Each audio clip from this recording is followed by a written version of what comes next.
today we're going to start on Title III, the Ending the Endless Wars planks of the Blueprint for a Better America.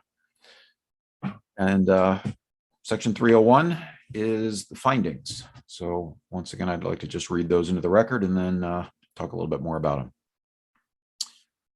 1.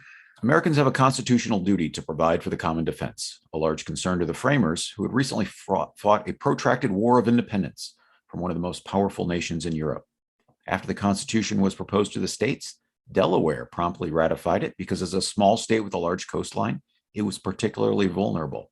They recognized that a union of states could accomplish more than individual and independent states. 2. Military spending serves an important role in our economy, serving as a source of income in most, if not all, congressional districts. That need can be better addressed directly with the creation of universal American Union jobs in this act, which will offset the reduced military spending in most local economies. 3. Military service has long been a source of pride among the American people. However, when it crosses the line into glorification, it can create cultural assumptions towards virtuous violence. According to journalist Matt Taibbi, these themes have contributed to a rise in mass shootings. 4.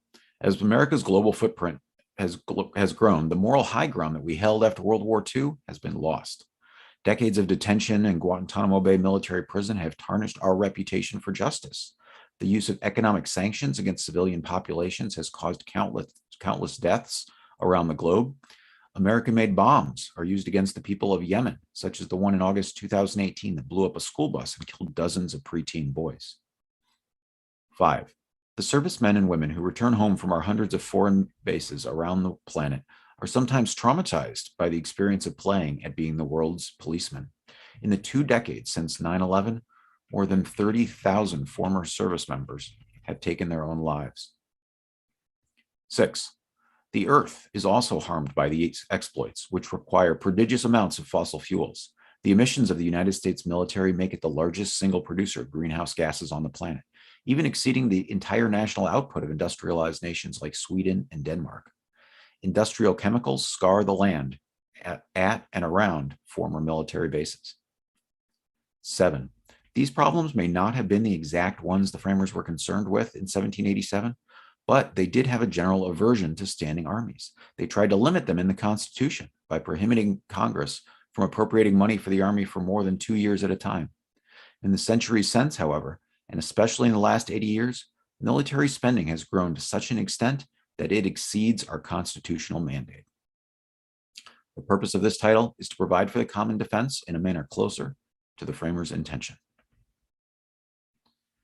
As I've studied the Constitution and how it was written and all the effort and compromises and shared sacrifices that went into making it a success and framing our nation, it's interesting to go back and examine some of these early debates. And after the Constitution was written, a number of states demanded that there also be a Bill of Rights. And so during the discussion of what would be included in a Bill of Rights, some of the framers, like Eldridge Gerry, he was the future governor of Massachusetts and the guy who gave us the term gerrymandering, he called a standing army the bane of liberty. Other delegates demanded that a constitutional prohibition be included in a Bill of Rights so that there could not be a standing army without a 2/3 override by Congress. This wasn't really a new concept either. It was 100 years earlier when Britain had their glorious revolution, and they had adopted a Bill of Rights which declared, quote, "The raising or keeping a standing army within the kingdom in time of peace, unless it be with the consent of Parliament, is against the law." So Title III is really inspired by our constitutional duty to provide for the common defense, but in a way that more closely matches the mandate that the framers set out for us. It's time to recalibrate in the 21st century and get back to our core duties. Well, that makes Chair, that concludes my testimony for Section 301.